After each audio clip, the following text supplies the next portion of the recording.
7. Life after lead poisoning. Tonight, a young man is sharing the story of his daily battles decades after diagnosis. It affected everything I was doing in school, from learning, trying to make friends, because I was just different than everyone else.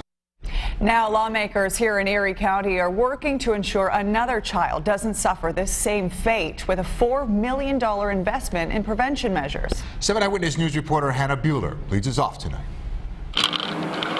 Michael Sensel remembers being just a year old, playing with toy cars similar to this on an old South Buffalo windowsill covered in old paint.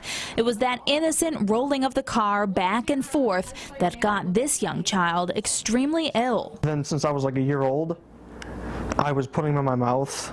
Then all of a sudden I swallowed like paint chips. Sensel is now 22, but when he was just 12 months old, his parents noticed something wasn't right. They took him to the doctor, who tested Michael for lead poisoning. His level in 95 was 21. A 21 blood lead level is extremely high. A normal reading is 0. Because of the poisoning, Michael was put on numerous medications and suffered the consequences, especially when it came to school. It was terrible. It affected everything I was doing in school, from learning, trying to make friends, because I was just different than everyone else. I would have loved to learn like every other student, but I had to get help from every teacher in school, because I had to have another teacher by my side almost immediately because of my learning, because I could barely learn anything. He was bullied so badly and learning was so hard. He wanted to quit, but his dad wouldn't let him give up.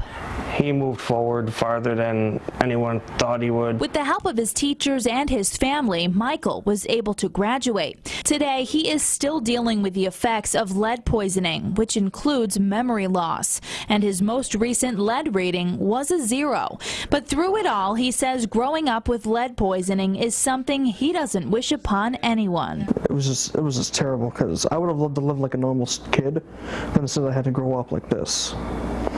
I just don't want other kids to live like the way I lived. Michael tells me he wanted to get his story out to prove that you can overcome some of the long-term effects of lead poisoning. It may just take some time. Hannah Bueller, 7 Eyewitness News. Thank you, Hannah. Meantime,